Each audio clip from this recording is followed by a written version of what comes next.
Okay, because of the 4-minute countdown and because of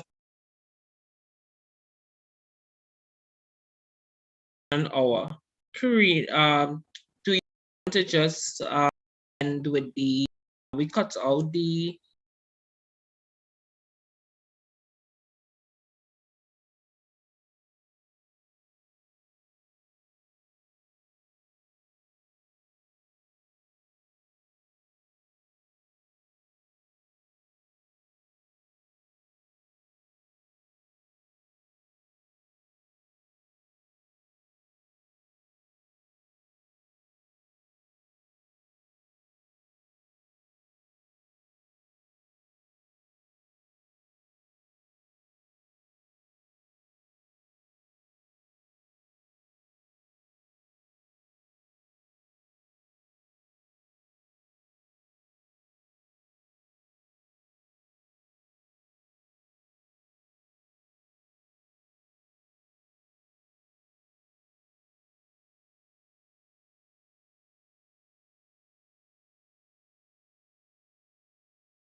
Good evening,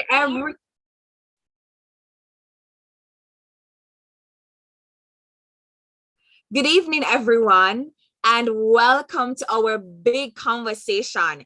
We're still celebrating Caribbean Youth Day that would have been commemorated yesterday on September 30th, but still it's celebration. You know how we Caribbean people are. We love to have our parties or our carnival when we could have had our parties and our carnival.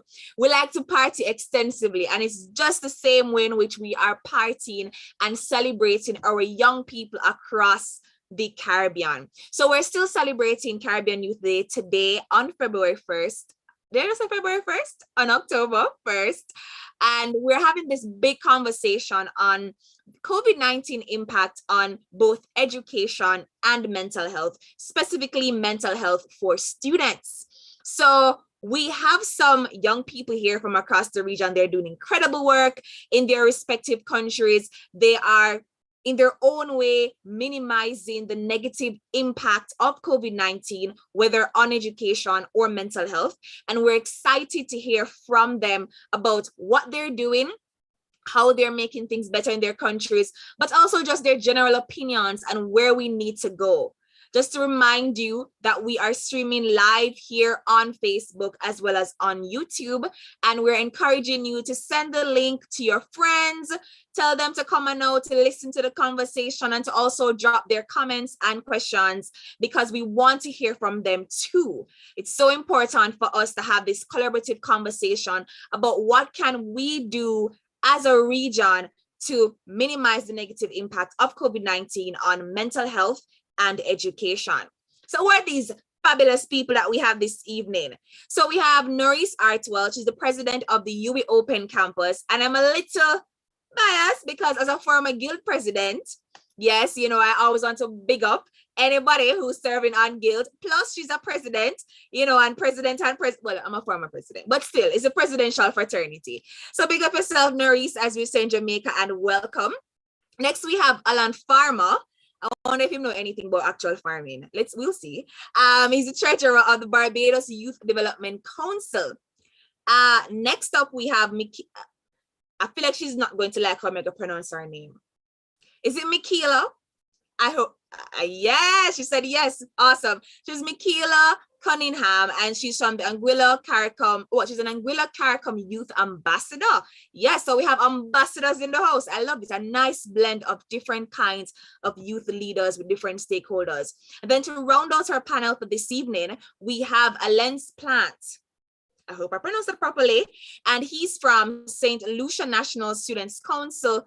Well, Students Council, but he's also the vice president for District 1 to 4. So we have a nice blend of young people. We have student leaders, youth leaders, ambassadors, and we're excited because it means that the conversation is going to be inclusive, diverse, and meaningful. So I think we're ready. I think we're ready for take on the road, right? Yes.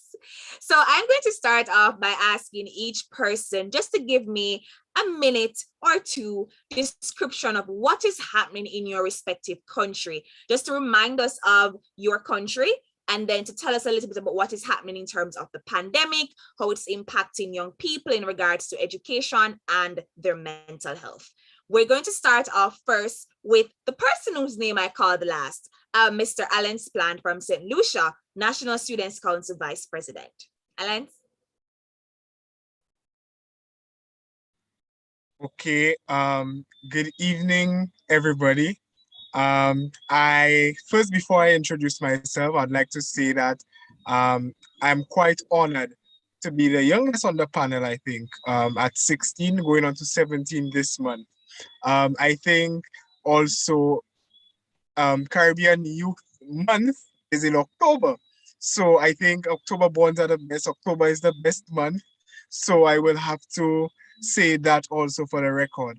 I am Allan Plante, like the moderator, Ms. Williams said. I am the Vice President for Educational Districts 1 to 4 in St. Lucia. So that means in St. Lucia, there are 8 educational districts, and I hold a capacity responsible or representing students in the districts from 1 to 4 in St. Lucia. When the pandemic started, I can say that, well, before I go into any more any preludes, I am also a youth parliamentarian in St. Lucia, the junior minister for education also. I also serve on Caribbean Regional Youth Council as a communications officer. I am also a YesI News ambassador at the OACS Commission. I'm currently a graduate of the most senior secondary male school in the country, St. Mary's College. Now out as the outgoing president of the Students' Council and as a house captain and many other different positions at the school. When we started off the pandemic in 2020, we as student leaders, our eyes were opened to many different problems that our students face in St. Lucia. And one problem which erupted from the volcano of mental health was that of from the volcano of the pandemic was mental health. And it was something that was key because we must understand as students that if we don't have a proper mental well-being, then we can't participate in class. We can't produce the best work that our teachers would expect us to. You then understand that you are shifted abruptly from the traditional way of learning into the online way of learning, and there was little to no sensitization or orientation into that process. And you could just imagine for a student like myself, you know, firstly at home, my home is my rest place. I mean, I do homework, but to tell you the truth, as a student would really not want, you know, a teacher shouting behind them and they're at home, you understand? Also, another thing was that of your social, which is why I prefer call it physical distancing rather than social distancing. You had students who were physically distant from the school and that affected them mentally. Now you would understand, especially for a school like mine, St. Mary's College, St. Lucia, we're a school where students are very vocal and students are very active, etc. So you would see that students were emotionally and mentally shifted when the pandemic started. So I hope to delve into this whilst we go ahead. I'm sorry that I took longer than expected. So over to you, Madam Chair. Thank you so much, Mr. Plante. I understand, you know, the youthful exuberance, all the work you're doing. I understand that you do have a lot to share, but you'll have an opportunity to do so later on. Next, we're going to move to Mikeela. All right, good evening, everyone. Thank you, Christina. My name is Mikeela Skellekie Cunningham. I am currently a teacher of modern languages at the secondary school, the only secondary school on Anguilla, the Albina Lake Hodge Comprehensive School. I am also the Dean of the National Youth Ambassador Corps here in Anguilla, and I also represent Anguilla as one of the CARICOM Youth Ambassadors in that program. The pandemic has definitely, as Alens would have highlighted, taken such a toll on education and mental health in Anguilla because we have a quite small population and we have been having issues of students being able to access education platforms, access devices, much less the platforms. So there is that to consider. There is also, you know, the consideration that, you know, around this time of the year, we start to see the more active side of hurricane season. And so we've been dealing with, in the first 2 weeks of school, we dealt with a lot of power outages and connectivity issues. When Anguilla actually opened this September, so we opened school September 6th and we opened fully virtually this year. That was a very unprecedented move for us. And so it took quite a bit of adjustment. We also we're coming down to the last day of our National Youth Week as well that we're currently observing. And so this year, we even had to be very innovative in the way we brought Youth Week activities to the general public. And so it's been quite an adjustment, a lot of back and forth, a lot of, adapting and quick change and pivoting. But it is just highlighting a lot of the human traits that give me faith in humanity that we will be able to emerge from this pandemic, simply because if we stick to the principles of or the values of tenacity and be willing to be flexible and adaptive, we will be able to, get out of this situation. Unfortunately not unscathed. I know that it is this pandemic. Sometimes people tend to think of it as just, not necessarily as serious as we think it is, but yeah, I'm just going to respectfully lodge my disagreement there and carry on. But so far we've had, I think, on record 425 cases recorded, and that's been since the start of the pandemic. Most of them are recovered now. We've recorded, unfortunately, our first COVID-related death last week or 2 weeks ago, a week and a half ago. And so that was a bit, a bit jarring. But I do believe that, we've been seeing a bit more of the mild to mildly moderate iterations of cases here.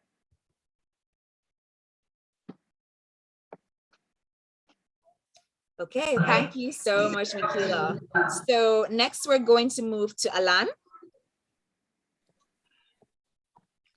So hi, thank you, Christina. I am Allan Farmer. I'm the treasurer of the Barbados Youth Development Council. I also work in education financing at the Ministry of Education in Barbados. So the situation in Barbados, I guess, is similar to the situation in most of the Eastern Caribbean. We have a spike in cases right now. Students have been out of school probably, let's say, 9 months or so. We did resume temporarily last year. However, there's a great digital divide that has made it way access to technology and stuff like that, which is still hindering us from, I would say, completely getting everyone online and back in the classroom.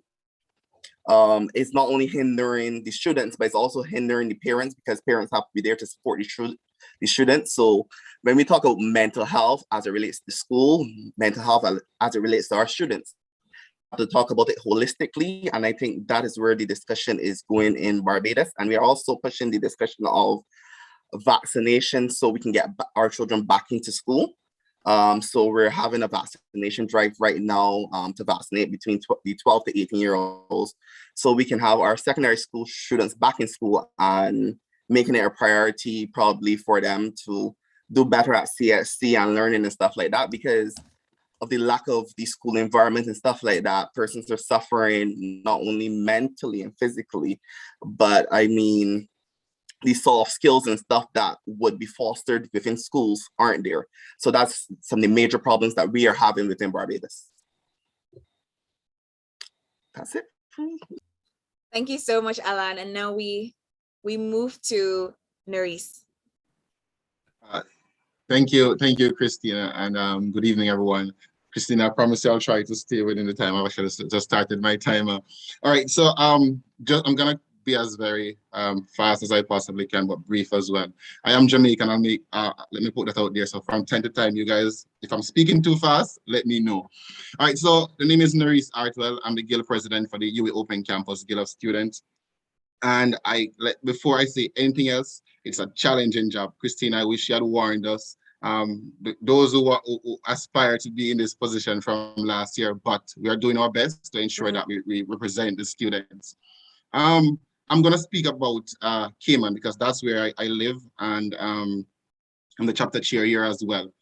Since today, I think we have the last report we got from the statistic department was that we had 13 new cases today in the community. But most of these cases are persons already in quarantine, in isolation. Of those 13, 2 are travelers, persons who recently came into the islands. 2 are adults that they don't know where the traces is coming from. And 6 are students from the Prospect Primary School, 1 from John Gray High School. And well, not that you guys might know this school, but I think in total, I think there's about 7 students actually, that were from those various schools. Now, Cayman overall has been doing an amazing job with containing the virus. I guess the advantage with the Cayman population and how they operate is that from they closed their borders in March last year, March 22nd, it has not been opened back to the commercial flight. Students resumed school from back in September last year, and the government made it their mandate to ensure that every student had tablets and Wi-Fi connection. So they have been doing, in my view, fairly well in ensuring that the students, there's no huge gap with when it comes on to the education of the younger population here. I'll get deeper into the discussion, but that is my 2 minutes. So I'm going to pause there. I'm back over to Christina, and then further down in the discussions, I'll bring up some more stuff. Over to you, Christina. Thank you. Thank you so much. And thank you to all of you for your opening statements. Quite a lot to ruminate on, because I mean, I hear Norice talking about the government giving students tablets. I mean, hearing it like that, I mean, we do have tablets here in Jamaica, but to hear like almost every student has gotten a tablet, it's such an interesting concept for me here in Jamaica. Norice, you being a Jamaican, I think you understand what I'm saying as well, to live in that kind of dichotomy, being in Cayman and seeing the difference there versus what is happening in Jamaica and other countries. So I'm going to start off first with talking about digital divide, because we're already there, as well as the knowledge gap. And for those of you who have just joined us and you're wondering, what am I talking about in terms of knowledge gap? It's really the amount of students who would have fallen behind because of either one, they don't have the access to internet, or they do have access, but it's not reliable enough and consistent. They don't have access to the devices, because people tend to amalgamate the issue or condense the issue into 2 when it's really 2 different issues. You may have internet, but you may not have the device, or you may have the device, you don't have the internet, or you have neither. So there's that. So we're looking at the knowledge gap and how students are falling behind, and know that they have resumed schools, whether face-to-face or online.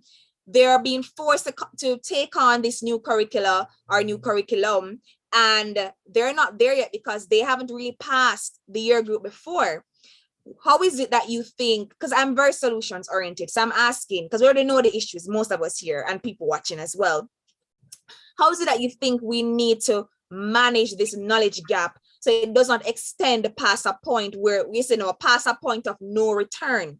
It was February 2021, as in February of this year, that the World Bank would have revealed that we have about 120 million students who have lost almost a year of school in Latin America and the Caribbean. So we're not talking about any dibby number. 120 million students, that's a lot. And we're talking about development of the region in a sustainable way. The young people are going to become the future, and they have lost so much time. What do you think we need to do to manage this or to minimize the negative impact of this knowledge gap? And I'm gonna start off with Alens.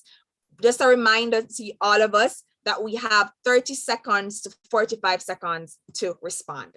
Allen? Well, That's Allan. That's okay. Allen. Mr. Plante. It's okay.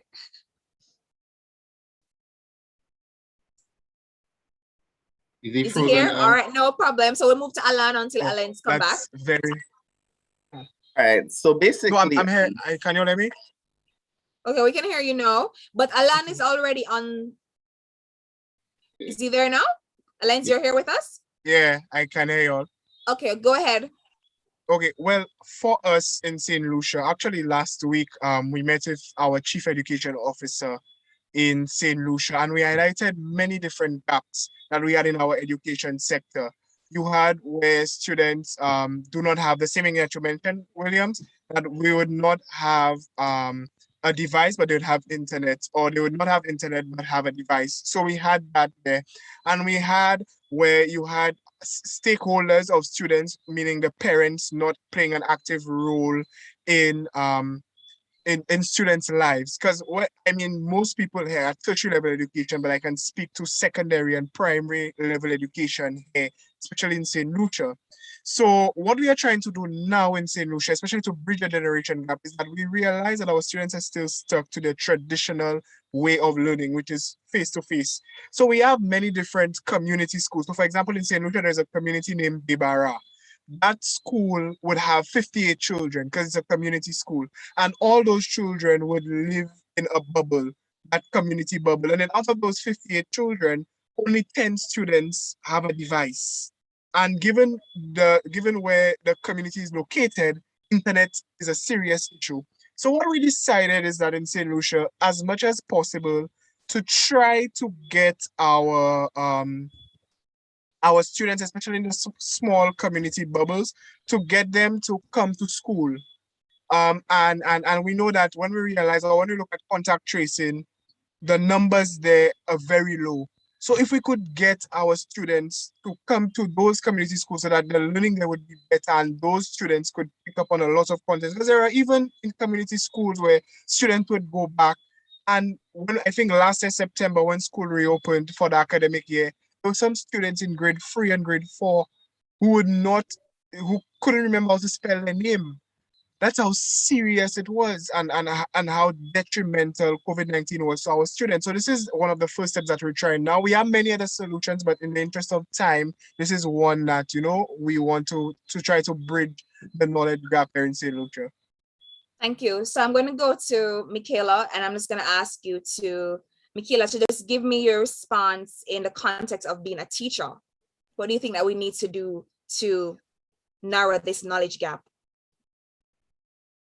Okay, so you would have mentioned earlier, talking about the digital divide, talking about, how we kind of merge two issues that are actually, they seem to be the same, or we conflate one for the other, where it is the lack of internet connectivity, or there would be the lack of a device that is optimized to engage the educational platforms that are available and are being used. What I will say is that here in Anguilla, this time around, this is our third foray into operating on a fully virtual basis, right? In a fully virtual environment.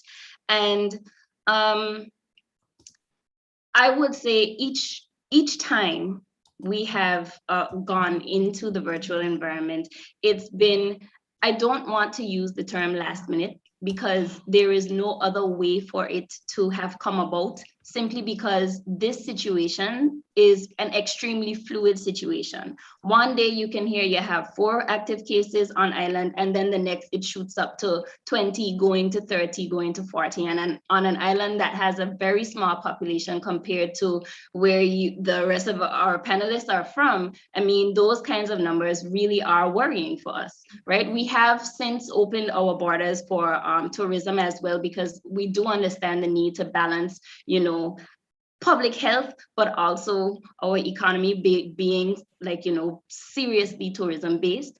So for us, I would have liked to see a bit more, just more of an orientation for students in terms of actually becoming a bit more familiar moving into certain educational platforms, because some of them, especially the new entrants to the high school level, they would have switched from one platform to a next, or they may have been using, several different platforms, but are now using solely one platform now that they're at the high school level. Something else that it would have been made the situation more ideal, but again, we're working with being flexible, trying to be adaptable, is to actually take some time to have our staff, all staff across the island, trained in optimizing and leveraging the digital space and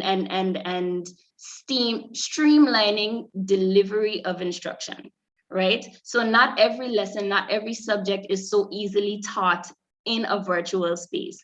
And it does take a little time to kind of figure out how to make your lesson plans optimal for the digital space. So what we did in the specific department that I work in is we did a lot of team teaching. Some people were focused on creating content, and then we shared that within the department. So it's being a teacher has now felt like I've become a content creator, because the last time we were on lockdown and we had to do virtual schooling, that would have been in April of last year until mid-May. I literally created YouTube videos for my classes, right? So it has kind of taken on this feel of being a content creator, being a content curator, and trying to find different ways of taking a multimedia approach to delivery of instruction. So flexibility, I think, is the name of the game right now. We also have implemented the creation of physical learning packs that we would deliver to students who are without devices. However, just giving a learning pack without, that instruction behind it isn't always something that allows for that learning to take place, right? So we ourselves are still learning. We are still trying to be very adaptable. Our teaching fraternity here in Anguilla it's a lot of young people now as well. So we are now trying to use our knowledge and our digital literacy to pass that on to our students who, and I want to bring this up here at this very juncture, who do not possess as many digital literacy skills as we may think they do. So I just want to leave you with that thought. All right, thank you so much for that. And I love how you put it, it's a process of unlearning and relearning. And I love that approach, because a lot of times for whether it be our teaching practitioners, our public policy officials, we tend to take this very high-end approach that, we know everything, and everything that we're putting forward, whether through policy or program, is right. But as you said, Mikeela, it has to be a process of understand that not everything that we think on paper is going to work. We have to constantly be looking at the solutions and ensuring that they match up with the realities on the ground that are affecting our students. I'm going to come to you, Allan. I know you have some ties to the government. I'm not going to put you too much on the spot, but what I wanted to hear from, because it's very rare on a youth panel, we get someone from government who is also a young person who can speak to some of the realities governments are facing in making these decisions. It's very easy for some of us, as youth leaders, we're standing from outside looking and we'll be like, well, government needs to do more. Where's the money? Do more, pay for this, buy the tablets and all of that. But you have to contend with real realities and real constraints. So speaking from a government perspective, and by the way, I'm not saying to speak for your government, but just generally, what are the realities that governments are really contending with to ensure that we manage both digital divide as well as the knowledge gap our students are affected by? So I would say one of the major things that they're facing is financial resources, and getting teachers who are stuck in their ways interested in being retooled and revitalized for the online system and online process. But I find that they're still doing a lot. So they're looking at like something so simple as partnering with telecommunication companies to provide access, internet access, free internet access to certain websites or certain Google Suite and stuff like that software. And they're I guess government is also learning with teachers and with parents and with students. So as much as they are moving forward or trying to move forward, retrain, retool, revitalize, provide access to our students, whether it be devices from the diaspora or reaching out to whoever expert they need to, is a learning process for everybody. And the important thing, or the thing that I think government needs to focus on, is not only providing the devices and pre-recorded sessions and distributing stuff to students, but the importance of inclusive training. So we look at training for teachers, we look at one-on-one with students, learning them how to use the software and stuff like that. But we need to include parents. Parents need to know how to utilize these items, how to be engaged, how to access videos and stuff like that. So I think that is one of the areas that government needs to focus on, taking it to a holistic approach and not only training teachers and students, but having those sessions for parents to engage and have parents understanding the overall approach and how to get stuff done. All right. So good points. I like that. And I really hope that's the stance that is being taken by all governments in all countries, that process of unlearning as well and relearning. I'm going to move to you, Norice. You spoke a bit about Cayman and their approach to digital divide and ensuring that most, if not all, students have access to a tablet or some other tech device. I wanted to ask you, how do you think other countries could model this particular offering in Cayman? Or do you think it's impossible? We just don't have the resources to do that. What say you? Thank you, Christina. I wouldn't say it is impossible, but like Allan just said, it's a financial challenge that the governments are facing, and you have to look at the size of the country, not just the population, but the landmass as well. I am from Jamaica, so I know how huge the country is. I know of students in Jamaica that are currently, there's no Wi-Fi in their area. Even if they do try to get access to Wi-Fi from one of the service providers, the connection is really, really poor. So I was making some notes while the others were speaking, and what I would say, Christina, when it comes on to how do we fix this issue, the issue of the knowledge gap and students being at a disadvantage because of the impact of the pandemic. In my view, it has to be every stakeholder involved playing their role. And by that, I'm talking about the government, the parents, the civil service, the private sectors, the entertainment industry, just parents and family members overall. We all have to step out of that comfort zone where we believe that it is up to the government to educate our students. We're our children, sorry, we're the ones that are at home with them every day. We know what they're comfortable with. We know what they can adjust to easily. We know where the areas that they need help in. I think it was Mikeela who spoke about, she mentioned that we have this belief, and if I'm going over time, stop me as well. We have this belief where we believe that our kids are so advanced when it comes on to operating operating in the digital platform, that we don't even take the time to really try to understand, to sit down with them and find out at what level are they really operating.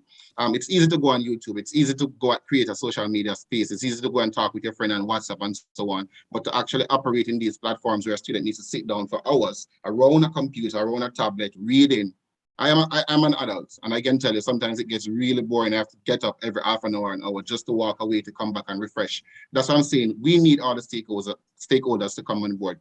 When you speak about finance, the private sectors need to come on board, because the ripple effect of this negative factor is going to be far-reaching. Not just for when the economy of a country falls, it affects everybody. It's not just the government. You can go up and show blame all you want, but if you have a company in that country operating, your company stand to lose as well. Even if it doesn't operate in a deficit, the profit that you could have made if you had stepped in and contribute to getting the students these devices, getting the students connected to the internet, you can't make it because it has already passed. We need to step away from being reactive and be proactive. And I'll stop there and hand over back to you, Christina.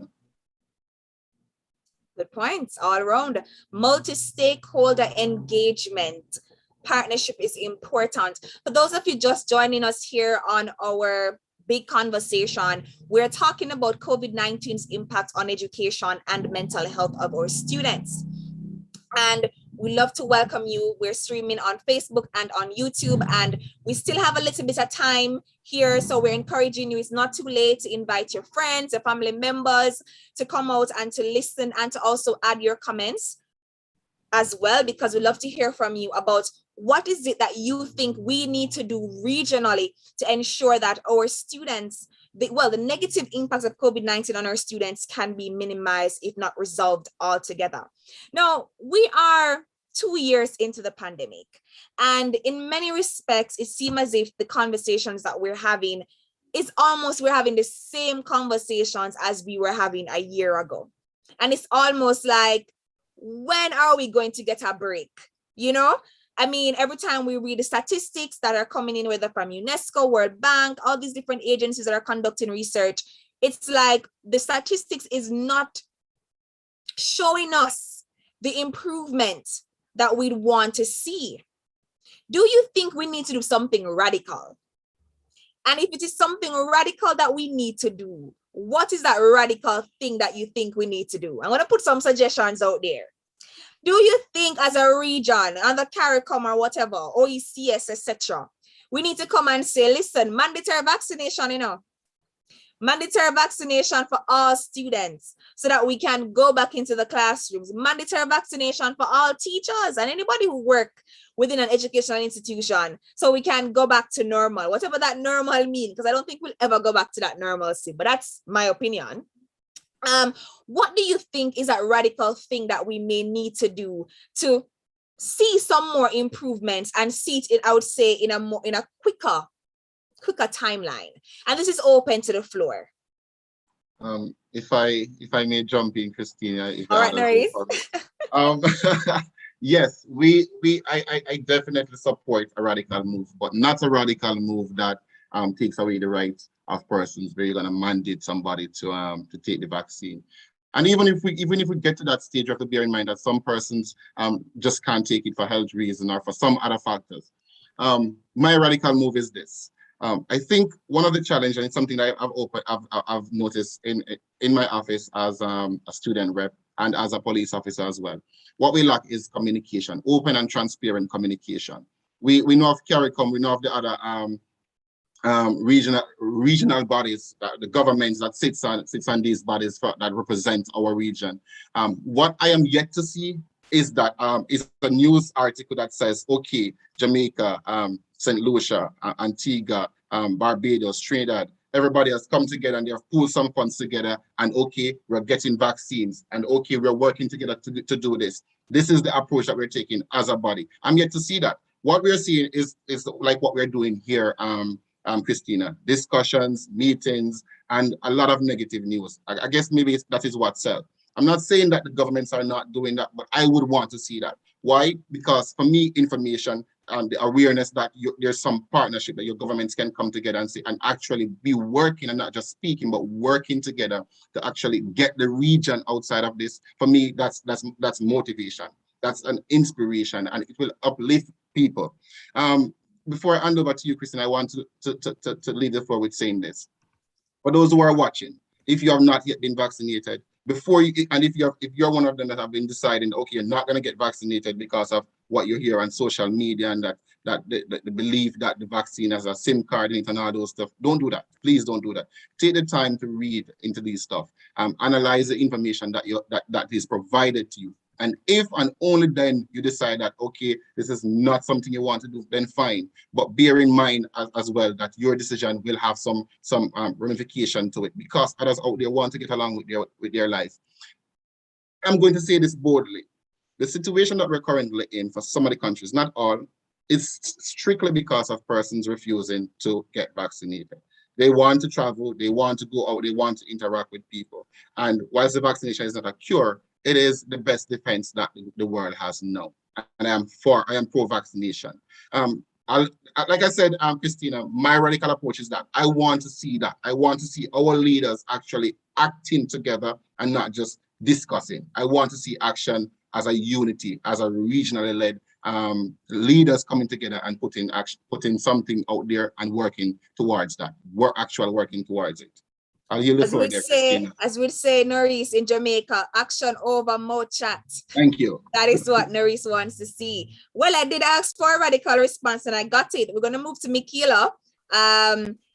What is your radical step? What do you think is the radical step that is needed for us to see a reduction in the negative impacts of COVID-19 in the education sector?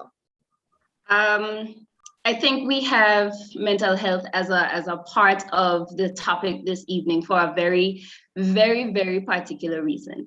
The way that we have tried to combat this virus, this pandemic, has contributed to a lot of isolation.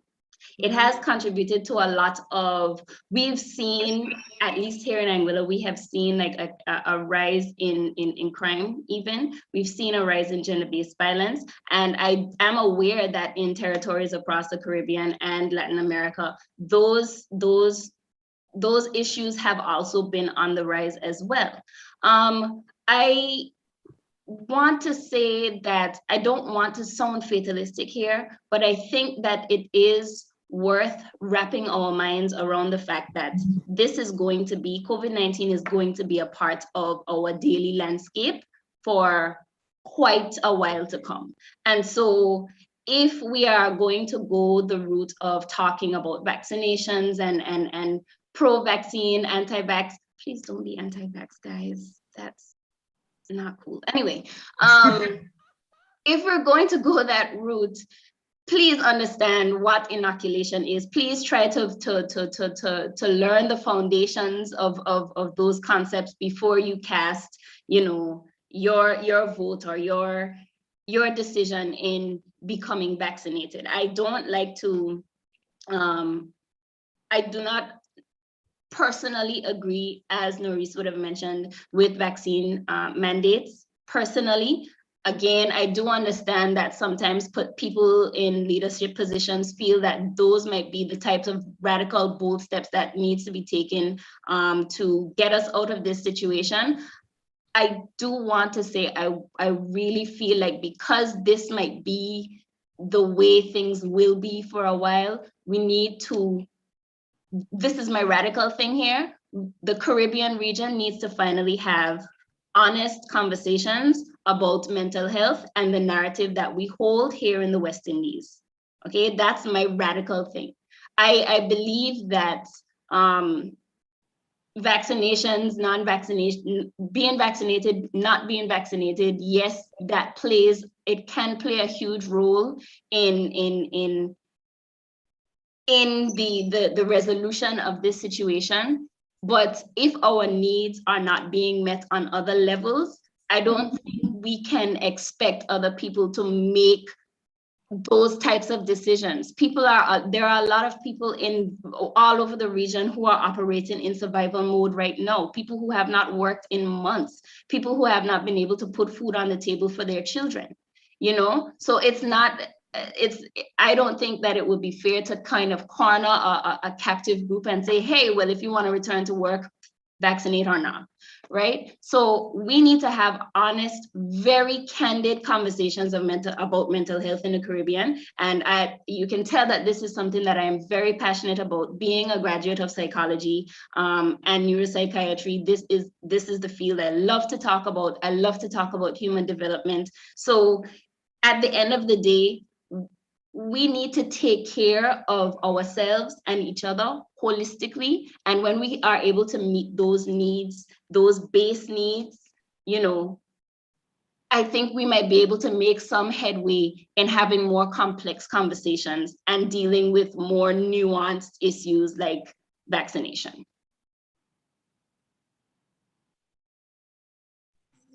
All right, thank you so much. So I am going to ask Norice, because he says that he has to go on the hour, and we're going to do an additional 5 minutes, just an additional 5 minutes, just to be able to have us to wrap our thoughts.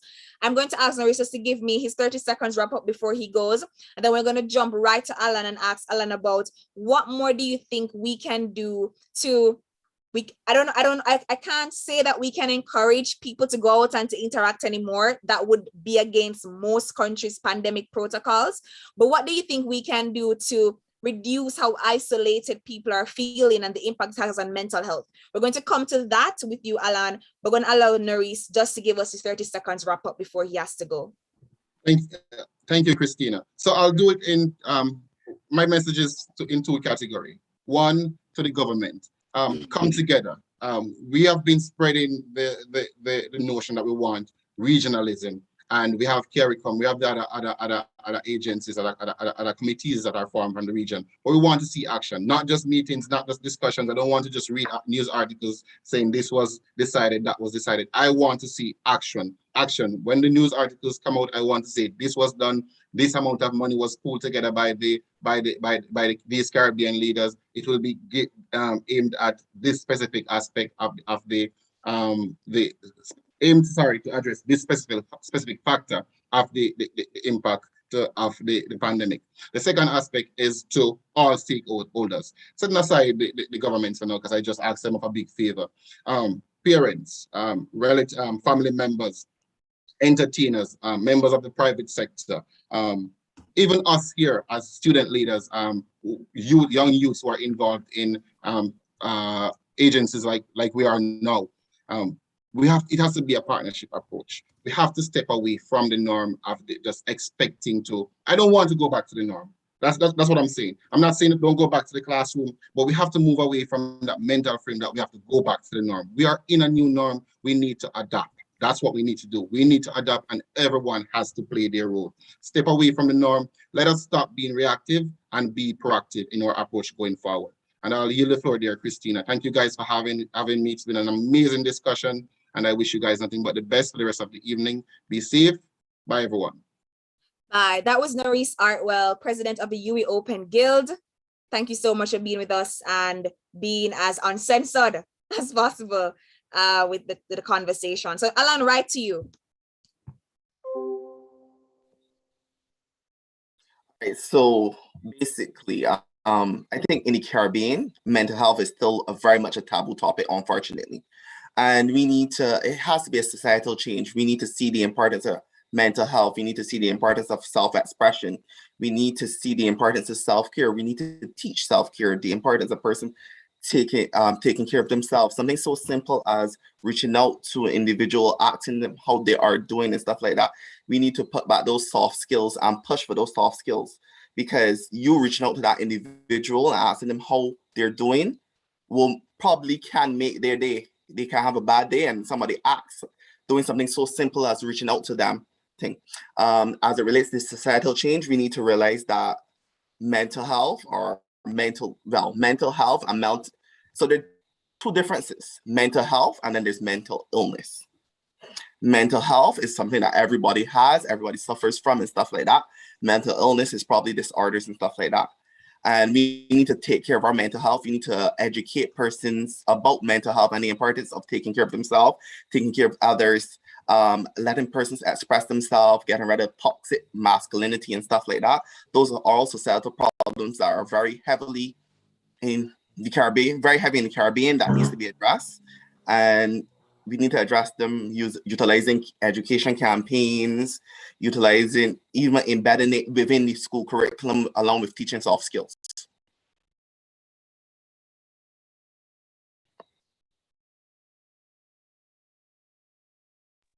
Thank you so much, Allan. A very comprehensive response there. So I'm going to move to you, Alens. We're still on the topic about mental health, and I want to hear it from a student leader standpoint, not so much about government and civil sector, private sector. I want to hear, as a young person, with all the work that you're doing, I mean, you listed out about 20 different positions. What can youth leaders do to help with their peers in terms of having them feel less isolated, the whole concerns about anxiety, the whole feeling that they're alone and everything is coming down on them, with them being at school, online, etc. What do you think young leaders can do to help their fellow peers in this regard? Well, can you repeat the latter part of the question again? Sure. I'm asking, what can young leaders do to help their peers to manage the negative impact of COVID-19 on mental health? So what we did in St. Lucia, we have, most people may know, especially in the Caribbean, the senior secondary school, St. Joseph's Convent, St. Mary's College, and Mary's Academy, etc. What we did in St. Lucia, our St. Joseph's Convent is our sister school. So what we did as peers, the head girl at the St. Joseph's Convent and us with our head prefect, me as student council president, etc. What we did was that we used the same online platform to engage in what we did at or when we went before or pre-COVID. COVID. So what we had was that I think the sister school had a virtual sport meet, and it encompassed, former convent girls sending in pictures of their uniforms and representing, etc. Actually, that same school is going to be having a virtual pageant tomorrow. So I think that's another way which they try to bridge the gap. What else? We try to have Zoom parties and Zoom movie nights and Zoom soccer fits, etc. We realized that it is pivotal, and we didn't want it to just be, and like you were saying, Christina, not just the ministry standpoint, Ministry of Education, St. Lucia, to help with mental health or with the counselors, but us as student leaders ourselves, that we can sculpt proper programs or proper programming to help our peers with their mental health. So what we try to do to the student leaders at the school, we try to call in with our other friends, speak to them, find out what's going on. We try to use the peer counselors program as much as possible in our country or in St. Lucia. I'm not sure if other countries have it in the region. We have what we call a peer help or peer counselor. These students go through a series of training under the school's counselor, and they're like a little counselor, but in a student's form, trained student's form, and we use them so that students who are going through terrible times at home could vent to those peer counselors and speak to them and engage in proper conversation. Given that our school is highly religious and highly spiritual, and it's a Catholic school also, we try to engage in much praise and worship sessions as much as possible with our students. For those who may have, and we need to understand so that we can't discriminate. So those who have different religious beliefs to us, everybody try to engage their cohort as much as possible to get that sense of spiritual being, so that they feel, grounded in spiritually, emotionally, and mentally.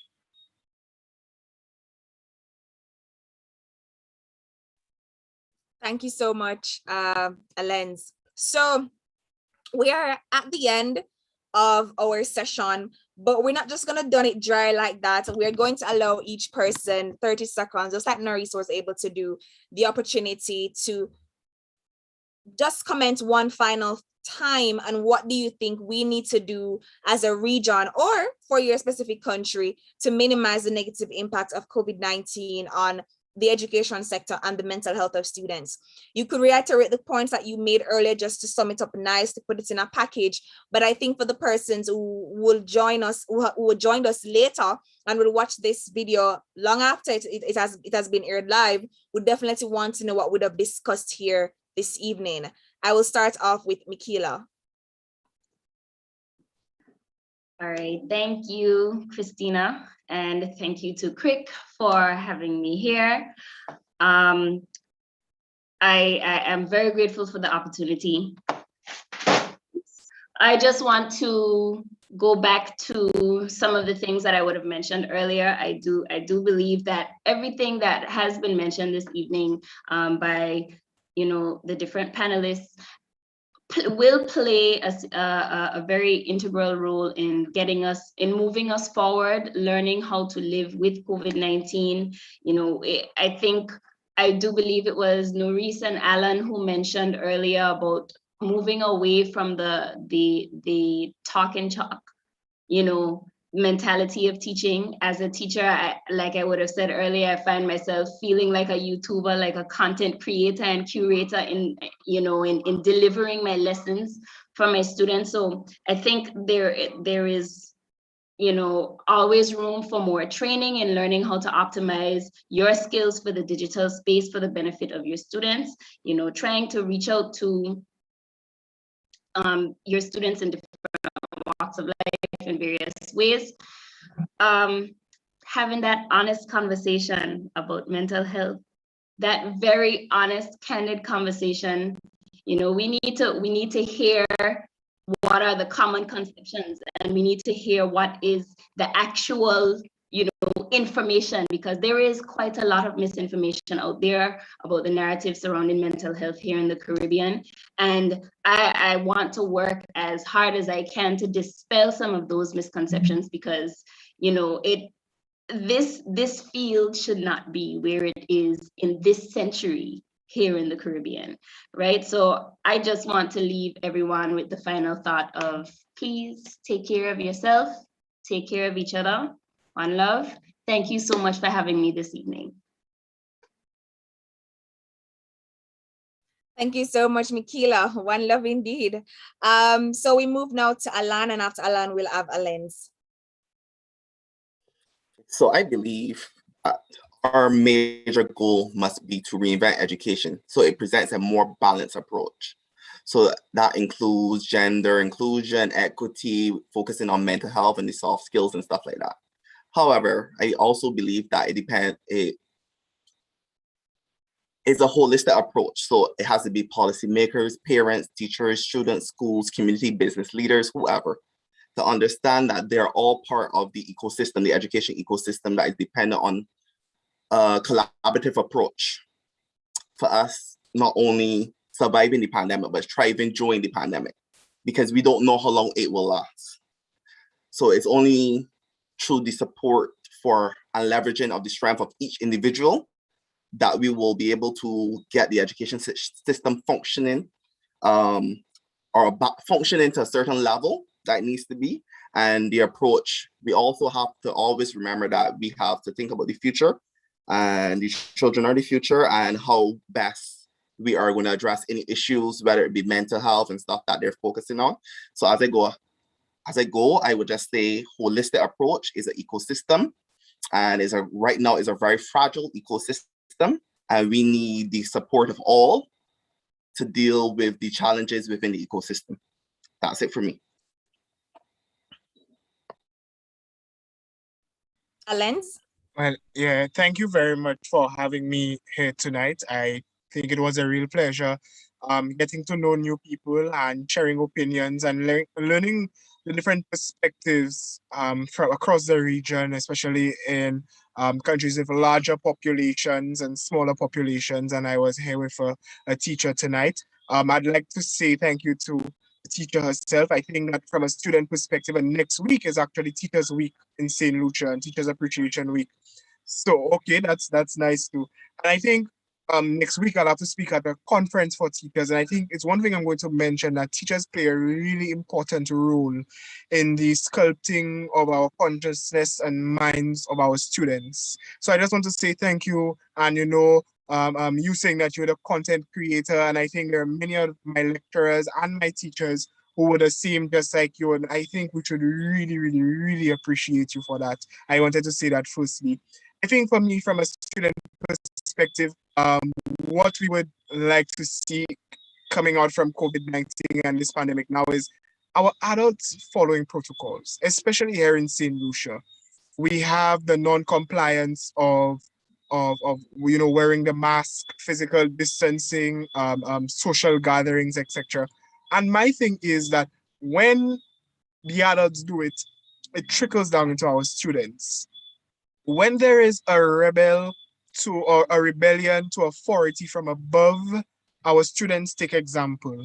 And we had, I can say in St. Lucia, you know, up front, we had one of the most disgusting opening of our academic years online, and we could imagine what teachers had to be greeted to when they came to school in September of this year online, because, you know, we're currently having a spike in our cases, etc.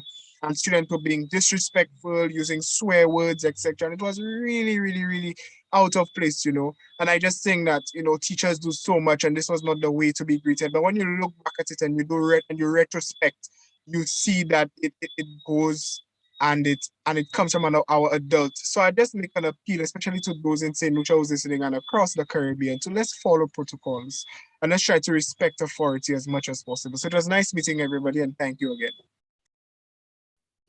Thank you, Alens. Thank you, Alens, Allan, Mikeela, and Norice, who was here with us earlier, who had to leave. Ladies and gentlemen, persons joining us live and will watch the rebroadcast or the posting of the video. Thank you so much for joining us. This was our big conversation on COVID-19's impact on education and mental health. This event was curated by the Caribbean Regional Youth Council. I am Christina Williams. I am from Jamaica Union of Tertiary Students President, and it was my absolute pleasure to be here as your host and the moderator of this very important conversation.